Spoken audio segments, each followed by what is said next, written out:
आज एक दिन का ये विशेष अधिवेशन हमने बुलाया था।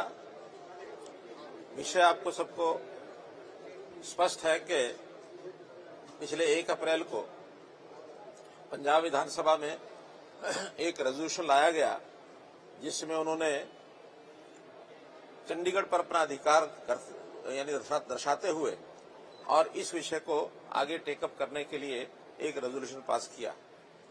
दूसरा विषय भी उन्होंने एक पारित किया था कि बीबीएमबी में जो पहले से रचना मेंबर्स की थी, जिसमें एक मेंबर हरियाणा का मेंबर इरिगेशन और मेंबर पावर पंजाब से होता था, उसमें केंद्र सरकार ने कुछ बदल किया है। इन दोनों विषयों के बारे में उन्होंने प्रस्ताव पारित किया। जहां तक दूसरा विषय है उसमें हम भी सहमत हैं। हरियाणा और पंजाब दोनों का, जो कि stakeholder states Punjab, Haryana, Himachal, Jammu Kashmir नहीं है, राजस्थान, ये स्टेट्स जो हैं ये स्टेक होल्डर्स हैं, तो इन्हीं की देखरेख में बीबीएमबी की मैनेजमेंट रहनी चाहिए। इसमें हमारा और पंजाब का एक ही मत है। लेकिन जहां तक उन्होंने चंडीगढ़ के विषय को उसमें टच किया है, इससे हरियाणा बिल्कुल सहमत नहीं है और सर्वदूर इस विषय की उनकी निंदा हुई है, खास करके हरियाणा में। हरियाणा में हमारे सभी नेता, चाहे पक्ष के हैं, विपक्ष के हैं अथवा जनता में जो भी जागरूक नागरिक हैं, सब लोगों ने इसकी निंदा की है। और उसी संदर्भ को ध्यान में रखते हुए आज का ये सेशन था।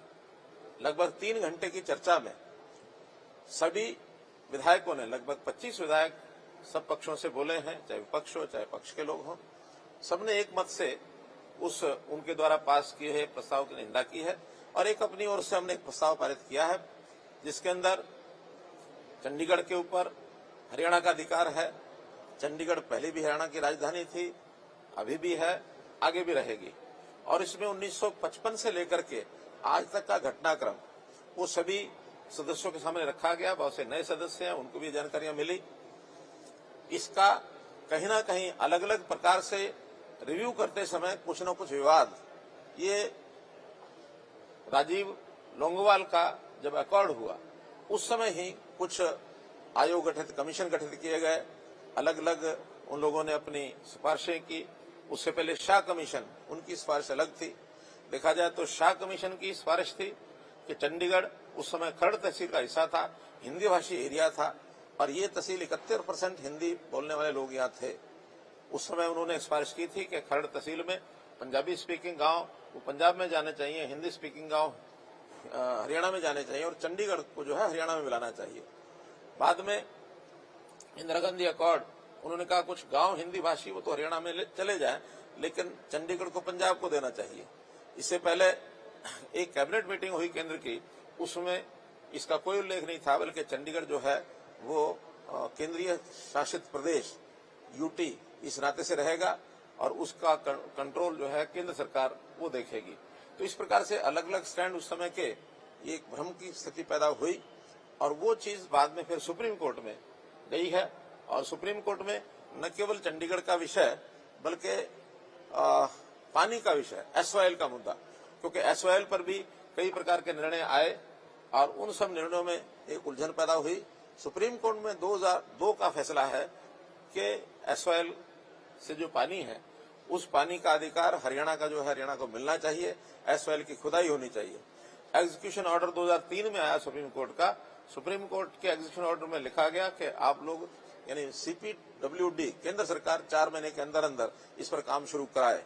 इस बीच में पंजाब ने एक और कंट्रोवर्शियल एक्ट पारित कर दिया था जिसमें ये पानी का जो हिस्सा है या जो ऑर्डर है उसको निरस्त करने का काम किया, जो कि इलीगल था। लेकिन इलीगल एक्ट के होने के बावजूद भी उस समय जो प्रेसिडेंशियल रेफरेंस के लिए भेजा गया तो प्रेसिडेंट साहब को रिजेक्ट करना चाहिए था, उन्होंने उसको सुप्रीम कोर्ट में भेज दिया और 2004 से 2016 तक 12 साल तक ये लटका रहा। 2016 में हमने आने के बाद अर्ली हियरिंग का प्रोसेस शुरू कराया और सुप्रीम कोर्ट ने हमारे उस के ऊपर मोहर लगाई। उनका जो एक्ट है पंजाब का 2004 का, उसको निरस्त किया और पानी का जो अधिकार हमारा हरियाणा का वो बदस्तूर जारी रहा। क्योंकि एग्जीक्यूशन ऑर्डर वो 2003 का हो चुका था, वो टाइम बाउंड हो गया। उसके बाद यही एक विचार कानून विदों ने बताया कि एक बार दोबारा से उसका एग्जीक्यूशन ऑर्डर ये लेना पड़ेगा। हम सुप्रीम कोर्ट में गए हैं, लेकिन सुप्रीम कोर्ट ने अभी तक उसका फैसला नहीं किया है। सुप्रीम कोर्ट का मत यही है कि पंजाब, हरियाणा, केंद्र सरकार मिलकर के आपसी समझौते से और इसको एग्जीक्यूट कराएं। अब चूंकि आपसी समझौते की कोई बात बनी नहीं है, दोनों सीएम्स का भी बैठने का हमने प्रयत्न किया कि किसी तरीके से वो मान जाए इसको पूरा करने के लिए, लेकिन पंजाब की ओर से कोई रिस्पांस नहीं है। और जब पंजाब की ओर से रिस्पांस नहीं है तो अब हम केंद्र को लिखने वाले हैं कि आपसी बातचीत का कोई उसमें अर्थ नहीं निकल रहा है, बल्कि सुप्रीम कोर्ट को हम लिखेंगे और सुप्रीम कोर्ट उसका निर्णय करे एग्जीक्यूशन का। और एग्जीक्यूशन जिसके जिम्मे लगाएंगे वो केंद्र सरकार के जिम्मे लगाए, किसी संस्था के जिम्मे लगाए, पंजाब सरकार के जिम्मे लगाए। हरियाणा सरकार तो जो कोई हमारी टेरिटरी नहीं है, इसलिए निश्चित रूप से या तो पंजाब सरकार के जिम्मे खुदाई का काम लगेगा और या सुरक्षा के अंतर्गत हरियाणा को लगाएंगे, हम भी खुदाई करेंगे, नहीं तो केंद्र सरकार किसी एजेंसी से कराएगी। सुप्रीम कोर्ट का निर्णय आने के बाद एसवाइल का पानी हमें निश्चित रूप से मिलेगा।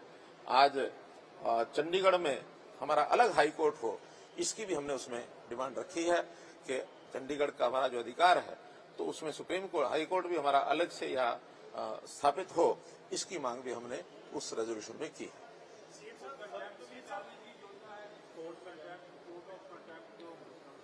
सुझाव आया कुछ लोगों का, लेकिन ये जो कि अदालती काम है इसलिए जुडिशरी के लोग या जो हमारे एडवोकेट्स हैं, एजी साहब या बाकी से परामर्श करेंगे कि क्या 2002 का एक्ट जिसमें हरियाणा को पानी की डिक्री हो चुकी है उसके आधार पर वो किया जाएगा कंटेम्प्ट। अब कंटेम्प्ट करेंगे तो किसके ऊपर करेंगे, क्योंकि उस समय कांग्रेस की सरकार थी केंद्र में और उस समय चूंकि वो 4 महीने 6 महीने का जो टाइम दिया था वो निकल चुका है। तो अब ये दोनों अलग अलग राय हैं कि उस समय का कंटेम्प्ट इसलिए शायद लागू होगा कि नहीं होगा, क्योंकि वो विवाद खड़ा हुआ और प्रेसिडेंट रेफरेंस के कारण से 2016 में उस एक्ट की वैधता बनी है।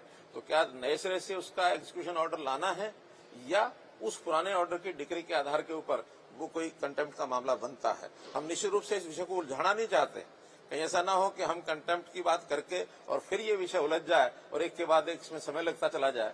जिसमें जल्दी होगा हमारा काम, जो एसवाइएल का निर्माण का जो काम है जल्दी जल्दी पूरा हो, इस बात को ध्यान में रख करके निर्णय लिया जाएगा।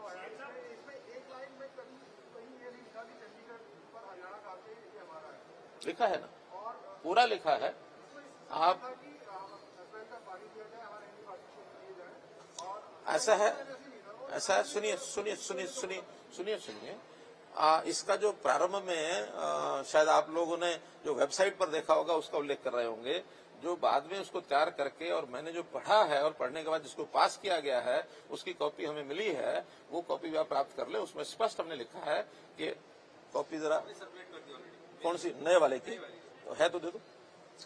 तो जो नया हमने रेजोल्यूशन पास किया है उसके अंदर स्पष्ट लिखा है कि हरियाणा के ऊपर, हरियाणा का चंडीगढ़ के ऊपर पूरा अधिकार है।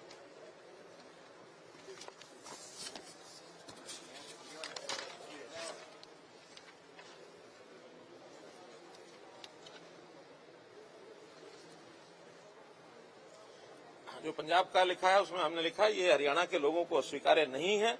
हरियाणा ने राजनीतिक क्षेत्र चंडीगढ़ पर अपना अधिकार लगातार बरकरार रखा है। इसके अलावा इस सदन ने इससे पहले भी संवैधानिक प्रावधानों के अनुसार चंडीगढ़ में हरियाणा राज्य के लिए एक अलग उच्च न्यायालय के लिए प्रस्ताव पारित किया है। साहब ने कहा ये हरियाणा के लोगों को स्वीकार्य नहीं है। हरियाणा ने राजधानी क्षेत्र चंडीगढ़ पर अपना अधिकार लगातार बरकरार रखा है।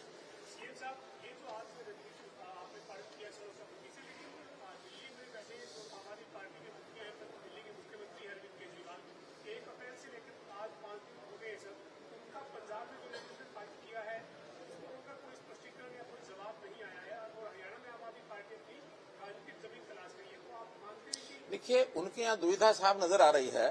पंजाब ने कोई एक प्रस्ताव पारित किया, हरियाणा में जो उनके भाई हैं गुप्ता जी, क्या नाम, सुशील गुप्ता, वो उसके ऊपर अलग से अपना स्टैंड लिए हुए हैं और वो कहते हैं कि अलग अलग राज्यों को अपने अपने राज्य के हिसाब से कहने का अधिकार है। और उनके जो मुखिया हैं अरविंद केजरीवाल इसके बारे में कुछ बोल नहीं रहे हैं। तो इसलिए अपने आप में एक बड़ा जो विवाद जिसके अंदर वो घिर गए हैं, इसलिए उनको इसमें से निकलना मुश्किल होगा। वो कहीं ना कहीं एक स्टैंड लेंगे तो उसको कोई ना कोई लॉस, उनको हानि होगी।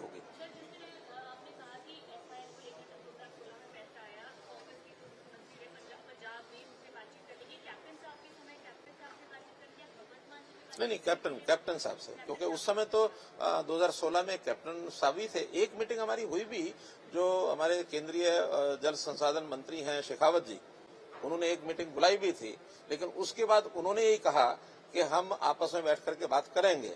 उस मीटिंग के बाद फिर चूंकि सुप्रीम कोर्ट ने यह कहा था कि मुख्यमंत्री आपस में मिलकर के बैठ करके रास्ता निकालें, उस मीटिंग के बाद चूंकि उस दिन वो उपस्थित नहीं हुए थे, वीडियो कॉन्फ्रेंस से वो साथ जुड़े थे ऑनलाइन, मैं स्वयं प्रत्यक्ष उपस्थित था, तो थोड़ी बातचीत चलने के बाद उन्होंने कहा कि हम आपस में बाद में बैठ के बात करेंगे। लेकिन उसके बाद मैंने बार बार संपर्क किया, कभी उन्होंने उत्तर नहीं दिया। अब चूंकि कोविड का समय था, कोविड के समय में बहुत ज्यादा इस विषय को आगे हम प्रसूं भी नहीं कर पाए और सुप्रीम कोर्ट में भी तारीख बार बार मांगने के बाद भी उनकी तिथि यानी निश्चित नहीं हो सकी। अब चूंकि कोविड भी खत्म हो गया है, वहां चुनाव भी हो गए हैं, आखिरी जब कुछ समय बचा था तो हमें भी यही एडवाइस किया गया अब चुनाव के समय में इसको इशू नहीं बनाना चाहिए। हम भी एक सद्भावना बनाए रखने के लिए इसको चुनावी मुद्दा नहीं बनाना चाहते थे। अब चुनाव खत्म होते ही इस प्रकार से 4 दिन के बाद ही इसको मुद्दा बनाएंगे, इसका भी समझ से परे है। इसलिए क्यों इन्होंने इस मुद्दे को खड़ा किया है, किस लाभ के लिए किया है या किसी दबाव में किया है, ये अब उनसे पता लगेगा, तब पता लगेगा। वो भी हमने इस रेजोल्यूशन में लिखा है कि जो ये निरंतर लगातार संख्या हमारी जो अधिकारियों की, प्रशासनिक अधिकारियों को कम हो रही है, इसको भी बहाल किया जाए। जैसे पहले 60-40 की रेशो थी, उसी रेशो में अधिकारियों को रखा जाए।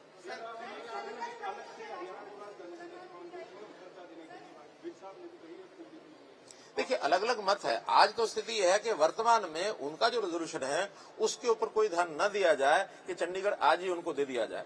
अब चूंकि शुरू से लेकर अब तक 1966 जब से पुनर्गठन हुआ है पंजाब राज्य का, तब से लेकर के अलग अलग प्रदेश, अलग उनकी राजधानी, कई शर्तें, कई आयोग, कई कमीशन वो बैठे हैं। अगर इस प्रकार का कोई विषय भी आएगा तो नए सिरे से आपस में बैठ करके आएगा। एक दूसरे के खिलाफ रेजोल्यूशन पारित करके ये विषय नहीं हल होने वाला। अगर ऐसा कोई समझौता होता है, अगर हर विवाद के समझौते होते हैं, सम्मानजनक तरीके से दोनों प्रदेशों को अगर कोई वे आउट मिलता है, केंद्र सरकार उसमें सहयोगी होती है, तो जो विषय आएगा भविष्य में देखा जाएगा। मुख्यमंत्री जी, अभी नित्यानंद राय ने लोकसभा में कहा है कि चंडीगढ़ में अधिकारियों की नियुक्ति का कोई निर्धारित रेशियो है ही नहीं। ये पहले से जब पुनर्गठन हुआ है उसी समय से 60-40 के जो प्रशासनिक अधिकारी वो लगते चले आए हैं। अब वो कोई लिखित है या केवल एक परंपरा है, ये एक विचार करने की बात हो सकती है, लेकिन अभी तक ये स्थिति ये थी। अब धीरे धीरे उसमें यूटी के लोग ज्यादा आ रहे हैं। धन्यवाद। पंजाब ते पंजाबियत दा परछावा, पंजाबी साडियां बावां, ABP सांझा। हुण देखो अपने टीवी स्क्रीन ते टाटा प्ले चैनल नंबर 1929 ते। ABP सांझा देखण लई अपने केबल ऑपरेटर नूं अज ही संपर्क करो। ABP सांझा, जोश, जज्बा, जुनून।